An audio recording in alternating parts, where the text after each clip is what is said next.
से आपके क्वेश्चन जो है इसका पूछ सकते हैं आपसे, ठीक है। तो इसके बाद अगर दोस्तों हम आगे की बात करें तो आगे सबसे पहले हम देखते हैं संगमरमर के बाद हम चर्चा करेंगे अभ्रक की। किसकी? अभ्रक की। तो आप हेडिंग डाल लीजिए अभ्रक। तो अभ्रक के अंदर अगर हम देखें तो सबसे पहली बात यही आती है कि जो इसका एक तो अन्य नाम ध्यान रखना आप, अन्य नाम अभ्रक का जो अन्य नाम है वो क्या है। तो अभ्रक को माइका भी कहा जाता है। क्या कहा जाता है? माइका, ठीक है। अभ्रक को क्या कहा जाता है? माइका कहा जाता है। अब इसके बाद में जो है उत्पादन जो है वो उत्पादक क्षेत्र आएंगे आपके। तो उत्पादक क्षेत्रों में अगर हम इसकी बात करें तो सबसे पहले नाम आता है भुणास। कौन सा आता है? भुणास। भुणास के बाद में दांता। कौन सा नाम आता है? दांता। और दांता के बाद में नाम आता है इसका टूंका। क्या नाम आता है? टूंका। देखो भुणास, दांता, टूंका, ठीक है। ये सारे के सारे जो है क्षेत्र कहाँ हैं? तो ये सारे के सारे कहाँ हैं? भीलवाड़ा में है। कहाँ है? भीलवाड़ा में है। और यहाँ पर जो है अभ्रक का क्या है?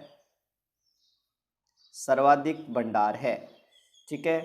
अभ्रक का क्या है? यहाँ पर सर्वाधिक भंडार है। कौन कौन से क्षेत्रों में? भुणास, दांता और टूंका। और कहाँ है? भीलवाड़ा के अंदर है, ठीक है। और सर्वाधिक भंडार है। इसके अलावा जो है ये खंडेला की पहाड़ी सीकर में भी मिलते हैं। कहाँ मिलते हैं? खंडेला, ठीक है। और एक रोहिला क्षेत्र जो है सीकर में, ये भी यहाँ रोहिला क्षेत्र ये कहाँ है? सीकर में है। और यहाँ पर किसके भंडार मिलते हैं हमें? अभ्रक के अथाक भंडार मिलते हैं। इसके अलावा जो है उदयपुर में भी मिलते हैं अभ्रक, पाली में भी मिलता है और अजमेर में भी मिलता है। लेकिन विशेष बात जो यहाँ पर जो यहाँ से जो क्वेश्चन बनने वाला है वो है, ठीक है, यहाँ से जो क्वेश्चन बनने वाला है वो क्या है कि अभ्रक ईंट उद्योग से संबंधित क्वेश्चन बनेगा यहाँ से। कौन सा? अभ्रक ईंट उद्योग से संबंधित जो है यहाँ से प्रश्न बनेगा आपके, ठीक है। और ये जो अभ्रक ईंट उद्योग है वो जो है खनिज आधारित उद्योग है ये, ठीक है। और प्रसिद्धि जो है या कहाँ का प्रसिद्ध है? तो ये कौन से क्षेत्र का प्रसिद्ध है? ये भीलवाड़ा का प्रसिद्ध है। कहाँ का प्रसिद्ध है? भीलवाड़ा का।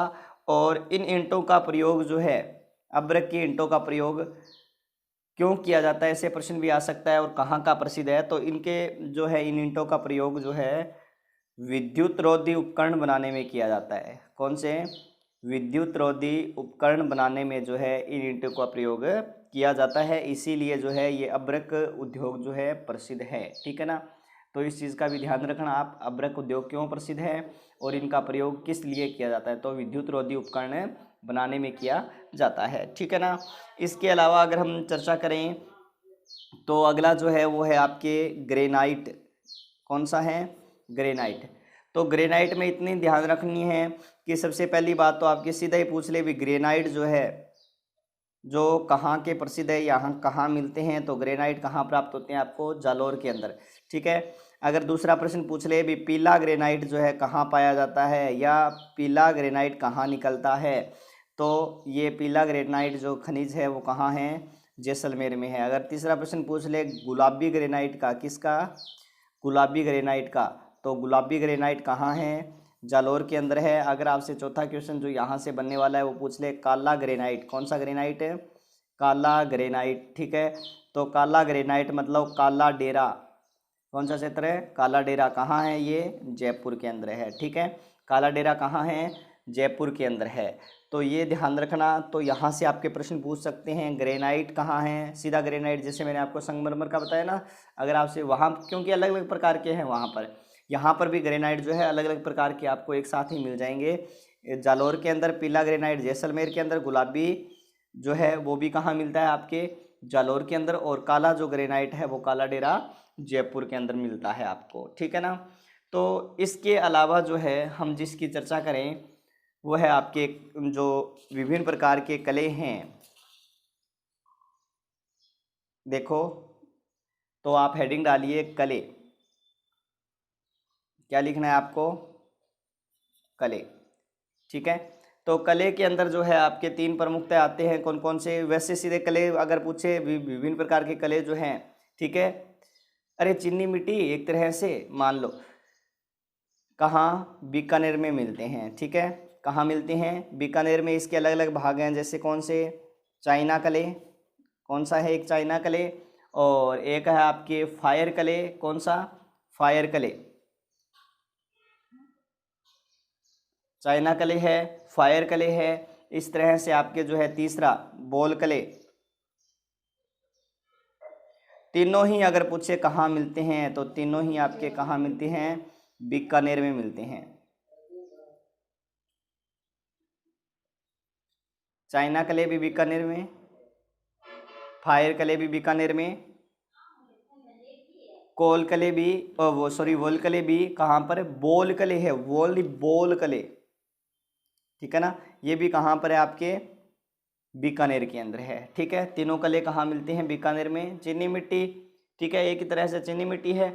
और ये जो फायर कले है, इस फायर कले का प्रयोग जो है तापरोधी ईंटें बनाने में किया जाता है, तापरोधी ईंटें बनाने में, ठीक है। फायर कले का प्रयोग जो है क्यों किया जाता है? तापरोधी ईंटें बनाने में, ठीक है। इसका प्रयोग जो है चाइना कले विशेषतः चीनी मिट्टी के बर्तन बनाने में किया जाता है। कैसे बर्तन? चीनी मिट्टी के बर्तन बनाने में इसका प्रयोग जो है किया जाता है, ठीक है ना। ये ध्यान रखना। और इसमें भी जो है इससे संबंधित एक उद्योग जो है बीकानेर में स्थापित किया गया था, जिसका नाम था सिरेमिक उद्योग। कौन सा उद्योग स्थापित किया गया था बीकानेर में? इससे संबंधित है सिरेमिक उद्योग जो है उसकी स्थापना की गई थी। क्षेत्र कहाँ पर? खारा। खारा क्षेत्र कहाँ है? बीकानेर में। इससे संबंधित जो है उद्योग की स्थापना की गई थी, ठीक है। और किसके द्वारा स्थापित किया गया था? तो रिको के द्वारा स्थापित किया गया था। किसके द्वारा? रिको के द्वारा, ठीक है। और ये चीज़ भी ध्यान रखना। और विशेषतः जो उत्पादक क्षेत्र है वो कौन सा है? आपके बीकानेर है। तो ये आपके इसी तरह से जो है कले कंप्लीट हो गए। इसके बाद में जो खनिज आता है उसका नाम है जास्पर। क्या नाम है? जास्पर। तो जास्पर विशेषतः तो आपके जो है कहाँ मिलता है? जास्पर सिक्कर के अंदर मिलता है। जास्पर विशेषतः कहाँ मिलता है? सिक्कर के अंदर। अब इसका अन्य नाम पूछे तो अन्य नाम इसका है कैल्साइट। अन्य नाम में क्या आएगा? कैल्साइट, ठीक है। और राजस्थान का एकाधिकार वाला खनिज है, राजस्थान का एकाधिकार वाला खनिज है, ठीक है। तो विशेषतः अगर सर्वाधिक उत्पादन में मैं बात करूं जास्पर की, ठीक है, तो उसमें सिक्कर भी आएगा, सिरोही भी आएगा, उदयपुर भी आएगा, राजसमंद भी आएगा, पाली भी आएगा और अजमेर भी आएगा। ये क्षेत्र अलग अलग जो है जहाँ से हमें जो है कौन सा खनिज प्राप्त होता है? तो जास्पर प्राप्त होता है, ठीक है। कौन सा प्राप्त होता है? जास्पर। तो अगर जास्पर के बाद में अगर हम बात करें तो जास्पर में के बाद जो है सबसे महत्वपूर्ण जो है एकाधिकार वाला ही आएगा, जिसका नाम है वोलेस्टोनाइट। क्या नाम है? वोलेस्टोनाइट, ठीक है। क्या नाम है? वोलेस्टोनाइट, ठीक है। वोलेस्टोनाइट भी आपके कहाँ मिलता है? सिरोही में। और सिरोही के साथ साथ ये कहाँ मिलता है? उदयपुर में भी हमें ये जो है मिलता है, ठीक है। और इसके अलावा जो है मैं बात करूं उसका नाम है फेल्सपर। क्या नाम है? फेल्सपर। तो फेल्सपर जो है वो कहाँ प्राप्त होता है हमें विशेषतः? तो अजमेर में मिलता है। फेल्सपर कहाँ मिलता है? अजमेर के अंदर मिलता है। दोबारा देखो जास्पर कहाँ है? तो जास्पर मैंने आपको बता ही दिया, ठीक है। जास्पर का क्षेत्र मैंने कई क्षेत्र आपको बताए थे, जास्पर के सिक्कर वगैरह है, सिरोही क्षेत्र है, ये मैंने आपको बता ही दिया। वोलेस्टोनाइट सिरोही और उदयपुर में। और फेल्सपर जो है मैंने कहाँ बताया था आपको? अजमेर बताया था, ठीक है ना। कहाँ बताया था? अजमेर। तो ये चीज़ ध्यान रखना, सारे के सारे जो मैंने आपको बता दिए हैं। और इसके बाद में अगर हम बात करें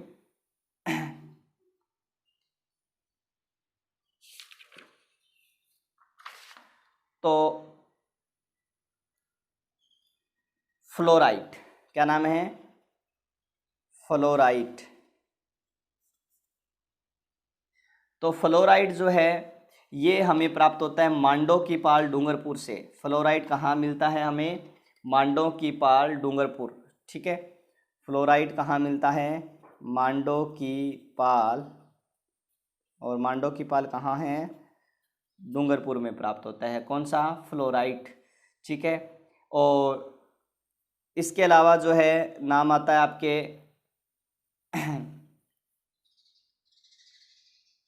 बेराइट्स। क्या नाम आता है?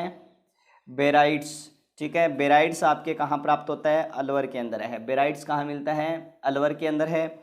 इसके अलावा जो नाम आता है बेंटोनाइट, क्या नाम आता है? बेंटोनाइट, ठीक है। ये एक तरह से अधात्विक खनिज है, कौन सा?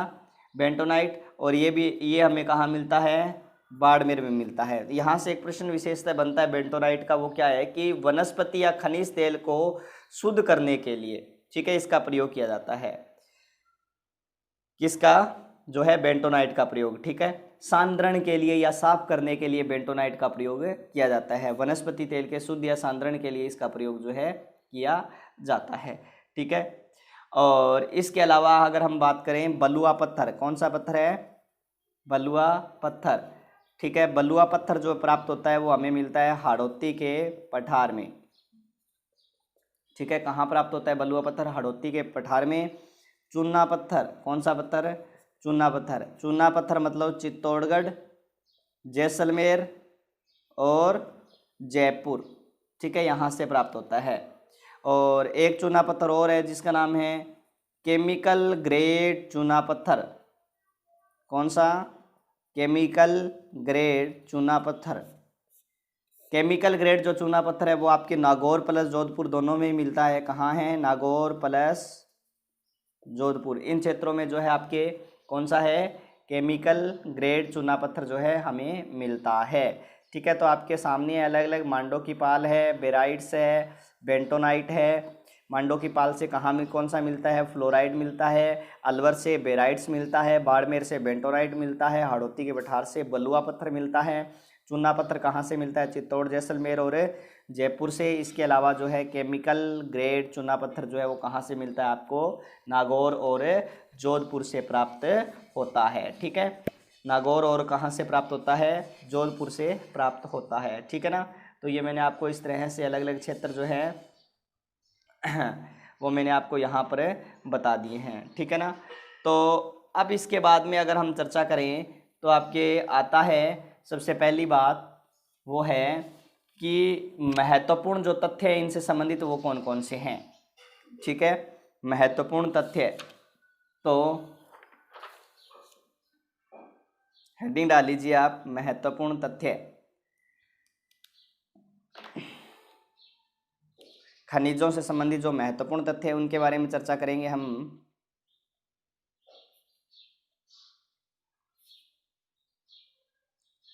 तो इसमें पहली बात तो ये है कि प्रश्न है कि भंडारण की दृष्टि से राजस्थान का भारत में, खनिजों में बात कर रहे हैं, भंडारण की दृष्टि से राजस्थान का भारत में झारखंड के बाद, किसके बाद? झारखंड के बाद दूसरा स्थान है, ठीक है। भंडारण की दृष्टि से राजस्थान का भारत में झारखंड के बाद दूसरा स्थान है, ठीक है। अब बात करें कि भाई उत्पादन की दृष्टि से झारखंड तथा, उत्पादन की दृष्टि से पहले नंबर पर कौन सा है? झारखंड है, भारत में झारखंड है, ठीक है। दूसरे नंबर पर कौन सा है? एमपी है। और तीसरे नंबर पर अपना क्या है? राजस्थान है, ठीक है। तो भंडारण की दृष्टि से तो दूसरे नंबर पर है राजस्थान, और उत्पादन की दृष्टि से तीसरे नंबर पर है, ठीक है। और अब जो है खनिजों की विविधता की दृष्टि से बात करें, खनिजों की विविधता की दृष्टि से अगर बात करें, खनिजों की विविधता की दृष्टि से जो है राजस्थान का क्या है? प्रथम स्थान है, ठीक है। प्रथम स्थान पर कौन है? राजस्थान है। प्रथम स्थान पर कौन है? राजस्थान है, ठीक है। इस चीज़ का ध्यान रखना, ठीक है। अब आय की दृष्टि से बात करें, अगला जो महत्वपूर्ण बात है वो खनिजों की आय की दृष्टि से, खनिजों की जो है आय प्राप्त होती है ना, आय, ठीक है, जिसको आप राजस्व प्राप्ति, इनकी दृष्टि से बात करें तो राजस्थान का जो है 5वां स्थान है। राजस्थान का कौन सा स्थान है? 5वां स्थान है। पहले पर जो है वो तो है उड़ीसा, कौन सा? उड़ीसा। दूसरे पर है झारखंड, दूसरे पर कौन सा? झारखंड। तीसरे पर है कर्नाटक और चौथे पर है एमपी। चौथे पर कौन है? एमपी। ठीक है, तो इसके बाद में अगर हम बात करें भी, हमने देख लिया आय की दृष्टि से, देख लिया विविधता की दृष्टि से, देख लिया उत्पादन की दृष्टि से, देख लिया। अब अगर हम इसके बाद की बात करें तो राजस्थान की जो जीडीपी में खनिजों का योगदान वो कितना है। जीडीपी जानते हो, सकल घरेलू उत्पाद। राजस्थान की जीडीपी में खनिजों का योगदान, राजस्थान की जीडीपी में खनिजों का योगदान की बात करें तो लगभग 5% है। कितना है? 5% है। ठीक है, और एक चीज़ ये भी ध्यान रखना भी, राजस्थान का जो है, राजस्थान का लोहे धात्विक खनिज की दृष्टि से, लोहा धात्विक खनिज की दृष्टि से चौथा स्थान है।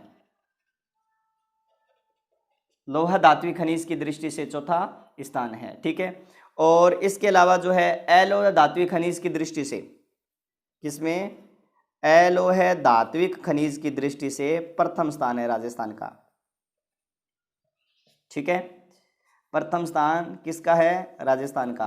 भी लोहे धात्विक खनिज की दृष्टि से चौथा है और अलोह धात्विक खनिज की दृष्टि से प्रथम है। ठीक है, अगली बात सीधी सी है भी, अधात्विक खनिज या अप्रधान खनिज भी कह सकते हो की दृष्टि से राजस्थान का स्थान जो है अधात्विक खनिज या अप्रधान खनिज की दृष्टि से अगर राजस्थान की बात करें तो राजस्थान का प्रथम स्थान है। कौन सा स्थान है? प्रथम स्थान है। ठीक है, अब इसके बाद में जो आता है, ये सारे महत्वपूर्ण तथ्य लिख लेना क्योंकि प्रश्न यहाँ से बन सकते हैं आपके लिए। इसके बाद में आता है आपके राजस्थान के एकाधिकार वाले खनिज। कौन से हैं? राजस्थान के एकाधिकार वाले खनिज जो हैं वो कौन कौन से हैं? तो धात्विक में एकाधिकार वाले बात करें तो धात्विक में तो आपके आता है सीसा जस्ता। धात्विक में कौन सा आता है? सीसा जस्ता, जो कि एकाधिकार वाले हैं। ठीक है, और अधात्विक में बात करें तो अधात्विक में आपके आता है तांबड़ा है। कौन सा? तांबड़ा, सेलेनाइट। ये आरएस में आया हुआ प्रश्न है, 20 में से कौन सा नहीं है। ठीक है, वोलेस्टोनाइट, ये मैंने आपको बता ही दिया था, वोलेस्टोनाइट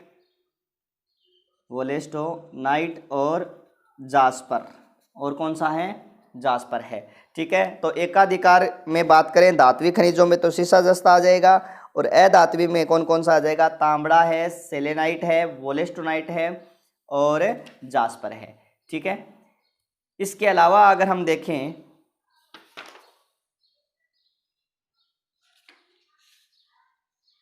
तो ये आपके कंप्लीट हो गया।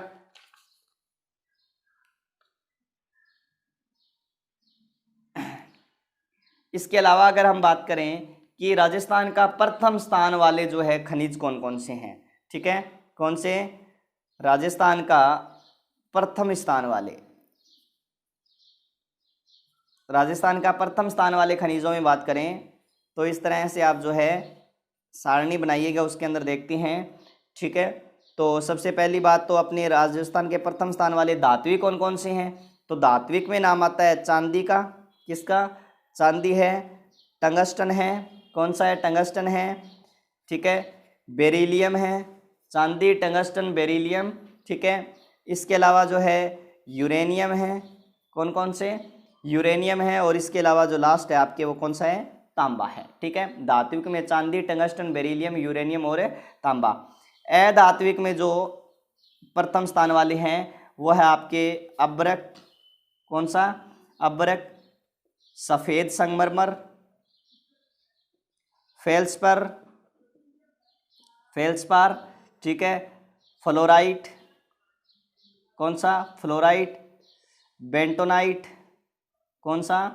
बेंटोनाइट। इसके बाद में चूना पत्थर। चूना पत्थर के बाद में जिप्सम। ठीक है, जिप्सम के बाद में जो है आपके रॉक फॉस्फेट। कौन सा? Rock phosphate. तो ये सारे के सारे जो है आपके राजस्थान में प्रथम स्थान रखने वाले धात्विक और अधात्विक खनिज हैं। कौन कौन से हैं? धात्विक में चांदी, टंगस्टन, बेरिलियम, यूरेनियम और तांबा। और अधात्विक में कौन कौन से आएंगे? अब्रक है, सफेद संगमरमर है। ठीक है, फेलस्पर है, फ्लोराइड है, बेंटेनाइट है, चूना पत्थर, जिप्सम, रॉक फॉस्फेट। ठीक है, तो ये किस में आ जाएंगे? आपके अधात्विक में आ जाएंगे। इसके अलावा अगर यहाँ से एक प्रश्न बनने वाला वो है आपके राजस्थान खनिज नीति 2015, ठीक है, हेडिंग डालिए राजस्थान खनिज नीति 2015। तो राजस्थान खनिज नीति 2015 जो है वो क्या है, ठीक है। इस नीति के अनुसार राजस्थान में जो है 81 प्रकार के खनिज है। इस नीति के अनुसार राजस्थान में कितने प्रकार के, 81 प्रकार के खनिज है। किस नीति के अनुसार, ठीक है, किस नीति के अनुसार, राजस्थान खनिज नीति 2015 के अनुसार, ठीक है। और इनमें अगर बात करें, इनमें जो है 59 प्रकार के, ठीक है, 59 प्रकार के जो खनिज है, इन खनिजों का क्या होता है, उत्पादन होता है, ठीक है। 59 प्रकार के खनिजों का क्या होता है, उत्पादन होता है। और 57 प्रकार के खनिजों का व्यावसायिक उत्खनन होता है। व्यावसायिक क्या होता है, उत्खनन किया जाता है। कितने प्रकार के, 57 प्रकार के जो है खनिजों का व्यावसायिक उत्खनन जो है इसमें किया जाता है, ठीक है। और पूरे भारत में वो मैंने आपको बता ही दिया। अभी खनिज भंडारण की दृष्टि से राजस्थान का भारत में कौन सा स्थान है, पूरे भारत के अंदर खनिज भंडारण की दृष्टि से दूसरा स्थान है। प्रथम स्थान पर कौन है, झारखंड है, ठीक है। और एक चीज़ यहाँ पर जो विशेष मोस्ट इम्पोर्टेंट है वो ये है कि राजस्थान में वर्तमान तक जो है, ठीक है, 3 खनिज नीतियाँ घोषित की गई है। 2020 तक राजस्थान में वर्तमान मतलब 2020 तक 3 खनिज नीतियां जो है घोषित की गई है, ठीक है। राजस्थान में वर्तमान तक 3 खनिज नीतियां जो है घोषित की गई है, ठीक है। पहली खनिज नीति जो है कब घोषित की गई थी, 1978 में, मतलब सही सन पूछे 4 जून 1978 को, ठीक है। कार्यकाल किसका था, भैरों सिंह शेखावत का, ठीक है।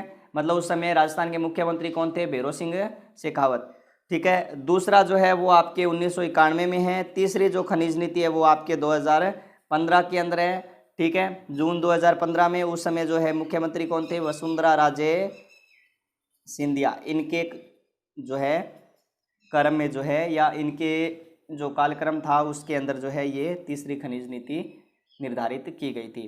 तो इसी के साथ ही विद्यार्थियों आपके जो खनिजों का टॉपिक है वो इसी के साथ ही क्या होता है, कंप्लीट होता है, ठीक है। राजस्थान के खनिज अपने यहाँ तक क्या हो गए हैं, कंप्लीट हो गए हैं। इसके बाद में जो है अगर हम पटवारी की दृष्टि से या राजस्थान पुलिस की दृष्टि से या रीट की दृष्टि से जो टॉपिक देखें उसमें नाम आता है ऊर्जा संसाधन का। किसका नाम आता है, ऊर्जा संसाधन का। तो अगला जो हमारा टॉपिक रहेगा राजस्थान के भूगोल में वो रहेगा आपके ऊर्जा संसाधन का। अगर आपको हमारा ये वीडियो पसंद आया है तो लाइक कीजिएगा, शेयर कीजिएगा और हमें कमेंट करके बताइए कि आपको हमारा वीडियो कैसा लगा। और चैनल को अगर आपने सब्सक्राइब नहीं किया है तो चैनल को सब्सक्राइब कीजिए। धन्यवाद दोस्तों।